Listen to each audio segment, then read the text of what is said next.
ஒரு few days back பார்த்தீங்கன்னா, நானும் என் ஹஸ்பண்டும் வால்பாறை போயிருந்தோம். சும்மா ஒரு ட்ரிப் மாரி போயிட்டு வரலாம். ஒன் டே ட்ரிப் அப்படின்னு சொல்லிட்டு பிளான் பண்ணி போயிருந்தோம். அங்க பார்த்தீங்கன்னா, அந்த சிங்கவால் குரங்குன்னு சொல்லுவாங்க இல்லையா?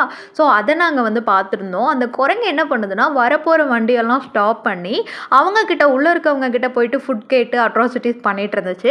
அண்ட் முக்கியமா அது அந்த மாரி பண்ணும்போது, இந்த வீடியோல இருக்க பிளாக் டீ ஷர்ட் போட்ட அங்கிள் தான் அத வந்து கண்ட்ரோல் பண்ணி வச்சுட்டு இருந்தாரு. ஸோ உண்மையாவே சொல்லணும்னா, அந்த ஒரு அங்கிள பார்த்தா மட்டும் இந்த குரங்கு ரொம்பவே பயந்து போகுது. அதுக்கப்புறம் நாங்க அவங்க கிட்ட போய் விசாரிச்சப்ப தான் சொன்னாங்க, இந்த மாரி இங்க ஒரு ஆள் நிக்கல அப்டின்னா, அது வந்து உள்ள வேன்குள்ளலாம் ஏறி போய் ஃபுட்டெல்லாம் வந்து எடுத்துட்டு வந்துரும். அதுக்காக தான் நாங்க இங்க நிக்கிறோம். அண்ட் சேம் டைம் அவர் தான் எப்பவுமே அங்க வந்து அத கண்ட்ரோல் பண்றதுக்காக நிப்பாருன்னு சொன்னாங்க.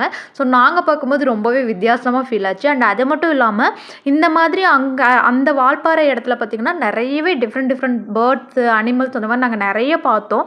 நீங்க ஒரு ஒன் டே ட்ரிப் பிளான் பண்றீங்கன்னா, கண்டிப்பா இந்த வழியில போய் பாருங்க. வால்பாறை போற வழியே வந்து உங்களுக்கு ஒரு நல்ல ஃபீல் குடுக்கும். அண்ட் அது மட்டும் இல்லாமல் உள்ளேயும் போய் பார்த்தீங்க அப்படின்னா வால்பாறை வந்து விசிட் பண்ணுறதுக்கு ஒரு ஒர்த்தான பிளேஸாக தான் இருந்துச்சு என்னோட பர்சனல் ஒப்பீனியனாக சொல்லணும்னா. ஸோ நீங்கள் பிளான் பண்ணுறீங்க ஒரு ஒன் டே ட்ரிப் போகலான்னு நினச்சிங்கன்னா கண்டிப்பாக இந்த பிளேஸ் போய் பாருங்கள். அண்ட் அது மட்டும் இல்லாமல் இது இந்தியாவோட அரிய வகை உயிரினம்னு சொல்லியிருக்காங்க. ஸோ நீங்கள் யாராவது இதை நேரில் பார்த்துருக்கீங்களா? பார்த்துருந்தீங்கன்னா மறக்காமல் கமெண்ட் பண்ணிட்டு போங்க. நம்ம நெக்ஸ்ட் வீடியோவில் பார்க்கலாம். பாய்.